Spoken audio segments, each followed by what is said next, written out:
ॐ तव कथामृतं तप्तजीवनं कविभिरीडितं कल्मषापहं श्रवणमङ्गलं श्रीमदाततं भुवि गृह्णन्ति ये भूरिदा जनाः। সিথির ব্রাহ্ম সমাজ পুনর্বার দর্শন 1884 19 অক্টোবর। শ্রী রামকৃষ্ণ। আরও কত রকম থাক আছে, নিত্যজীব, মুক্তজীব, মুমুক্ষুজীব, বদ্ধজীব, নানা রকম মানুষ। নারদ সুখদেব নিত্যজীব, যেমন স্টিমবোট।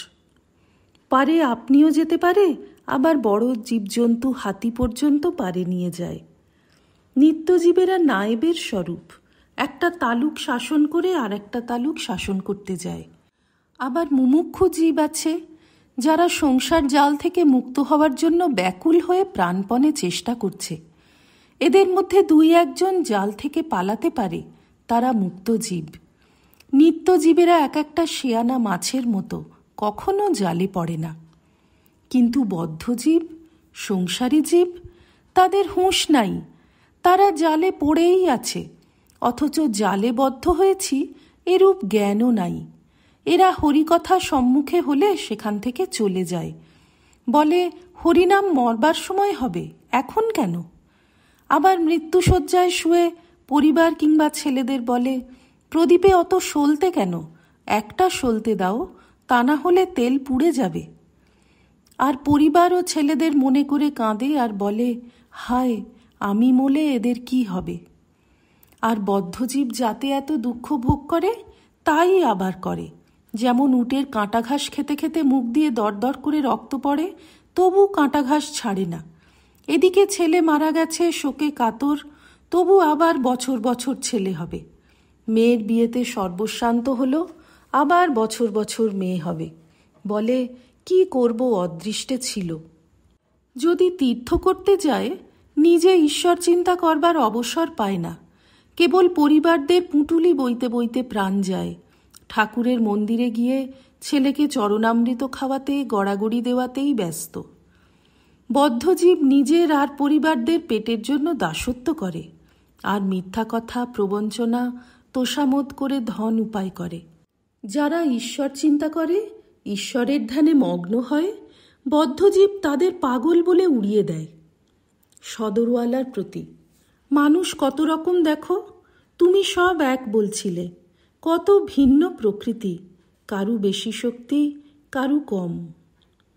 সংসারাসক্ত বদ্ধজীব মৃত্যুকালে সংসারের কথাই বলে।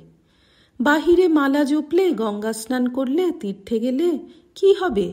সংসার আসক্তি ভিতরে থাকলে মৃত্যুকালে সেটি দেখা দেয়। কত আবোল তাবোল বকে, হয়তো বিকারের খেয়ালে হলুদ, পাঁচফোড়ন, তেজপাতা বলে চেঁচিয়ে উঠল। সুখ পাখি সহজবেলা রাধাকৃষ্ণ বলে, বিল্লি ধরলে নিজের বুলি বেরোয়, ক্যাঁ ক্যাঁ করে। গীতায় আছে, মৃত্যুকালে যা মনে করবে পরলোকে তাই হবে। ভরত রাজা হরিণ হরিণ করে দেহত্যাগ করেছিল, তাই হরিণ জন্ম হলো। ঈশ্বর চিন্তা করে দেহত্যাগ করলে ঈশ্বর লাভ হয়, আর এ সংসারে আসতে হয় না। ব্রাহ্মভক্ত। মহাশয়, অন্য সময় ঈশ্বর চিন্তা করেছে, কিন্তু মৃত্যু সময় করে নাই বলে কি আবার এই সুখ দুঃখময় সংসারে আসতে হবে? কেন, আগে তো ঈশ্বর চিন্তা করেছিল। শ্রী রামকৃষ্ণ। জীব ঈশ্বর চিন্তা করে, কিন্তু ঈশ্বরে বিশ্বাস নাই, আবার ভুলে যায়, সংসারে আসক্ত হয়। যেমন এই হাতিকে স্নান করিয়ে দিলে আবার ধুলা কাদা মাখে। মন মত্ত করি, তবে হাতিকে নাইয়েই যদি আস্তা বলে সাধ করিয়ে দিতে পারো, তাহলে আর ধুলা কাদা মাখতে পারে না। যদি জীব মৃত্যুকালে ঈশ্বর চিন্তা করে, তাহলে শুদ্ধ মন হয়, সে মন কামিনী কাঞ্চনে আবার আসক্ত হবার অবসর পায় না। ঈশ্বরে বিশ্বাস নাই, তাই এত কর্মভোগ। লোকে বলে যে গঙ্গা স্নানের সময় তোমার পাপগুলো তোমায় ছেড়ে গঙ্গার তীরের গাছের উপর বসে থাকে। যাই তুমি গঙ্গা স্নান করে তীরে উঠছ, অমনি পাপগুলো তোমার ঘাড়ে আবার চেপে বসে। সকলের হাস্য। দেহত্যাগের সময় যাতে ঈশ্বর চিন্তা হয়, তাই তার আগে থাকতে উপায় করতে হয়। উপায় অভ্যাস যোগ। ঈশ্বর চিন্তা অভ্যাস করলে শেষের দিনেও তাকে মনে পড়বে।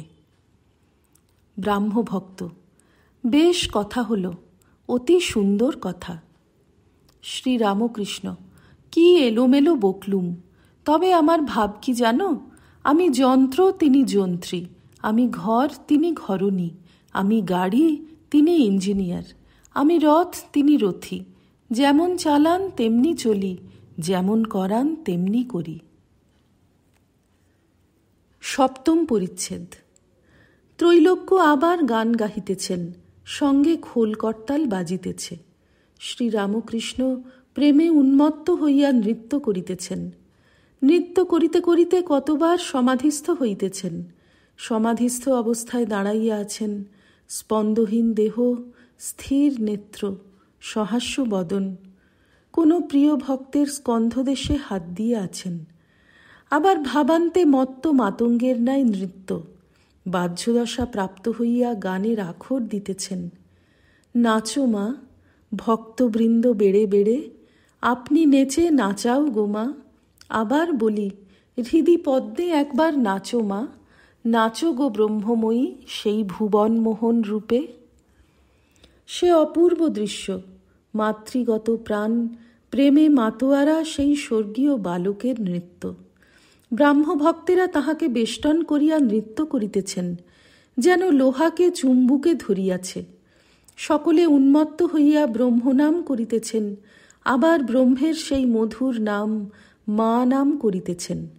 অনেকে বালকের মতো মা মা বলিতে বলিতে কাঁদিতেছেন। কীর্তনান্তে সকলে আসন গ্রহণ করিলেন। এখনও সমাজের সন্ধ্যাকালীন উপাসনা হয় নাই। হঠাৎ এই কীর্তনানন্দে সমস্ত নিয়ম কোথায় ভাসিয়া গিয়াছে। শ্রীযুক্ত বিজয়কৃষ্ণ গোস্বামী রাত্রে বেদিতে বসিবেন এইরূপ বন্দোবস্ত হইয়াছে। এখন রাত্রি প্রায় 8টা। সকলে আসন গ্রহণ করিয়াছেন। শ্রীরামকৃষ্ণও আসীন, সম্মুখে বিজয়। বিজয়ের শাশুড়ি ঠাকুরানী ও অন্যান্য মেয়ে ভক্তেরা তাহাকে দর্শন করিবেন ও তাহার সঙ্গে কথা কহিবেন বলিয়া সংবাদ পাঠাইলে তিনি একটি ঘরের ভিতর গিয়া তাহাদের সঙ্গে দেখা করিলেন। কিয়ৎ পরে ফিরিয়া আসিয়া বিজয়কে বলিতেছেন, দেখো তোমার শাশুড়ির কি ভক্তি। বলে, সংসারের কথা আর বলবেন না, এক ঢেউ যাচ্ছে আর এক ঢেউ আসছে। আমি বললুম, ওগো, তোমার আর তাতে কি, তোমার তো জ্ঞান হয়েছে। তোমার শাশুড়ি তাতে বললেন, আমার আবার কি জ্ঞান হয়েছে, এখনো বিদ্যামায়া আর অবিদ্যামায়ার পার হই নাই। শুধু অবিদ্যার পার হলে তো হবে না, বিদ্যার পার হতে হবে, তবে তো জ্ঞান হবে। আপনিই তো ও কথা বলেন। এ কথা হইতেছে এমন সময় শ্রীযুক্ত বেণীপাল আসিয়া উপস্থিত হইলেন। বেণীপাল বিজয়ের প্রতি, মহাশয়, তবে গাত্রোত্থান করুন, অনেক দেরি হয়ে গেছে, উপাসনা আরম্ভ করুন। বিজয়, মহাশয়, আর উপাসনা কি দরকার? আপনাদের এখানে আগে পায়সের ব্যবস্থা, তারপর কড়ার ডাল ও অন্যান্য ব্যবস্থা। শ্রীরামকৃষ্ণ হাসিয়া, যে যেমন ভক্ত সে সেইরূপ আয়োজন করে। সত্যগুণী ভক্ত পায়স দেয়, রজগুণী ভক্ত 50 ব্যঞ্জন দিয়ে ভোগ দেয়, তমগুণী ভক্ত ছাগ ও অন্যান্য বলি দেয়। বিজয় উপাসনা করিতে বসিবেন কিনা ভাবিতেছেন। অষ্টম পরিচ্ছেদ। বিজয়, আপনি অনুগ্রহ করুন, তবে আমি বেদি থেকে বলবো। শ্রীরামকৃষ্ণ, অভিমান গেলেই হলো। আমি লেকচার দিচ্ছি, তোমরা শুনো, এই অভিমান না থাকলেই হলো।